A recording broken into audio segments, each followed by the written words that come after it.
The purpose of this video clip is to clarify the simplicity of Excel area plots. How do we display areas under a curved line? X squared is a curved line. Insert zeros between every other f of x value.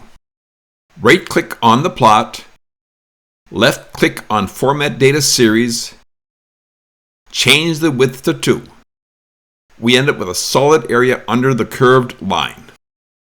How do we display areas inside complex curved lines? These are the equations for two complex curved lines. Insert in a fourth column every other value of f of xa. Continue by inserting in that fourth column every other value of f of xb. We end up with a solid area between the two curved lines. This concludes the simplicity of Excel area plots.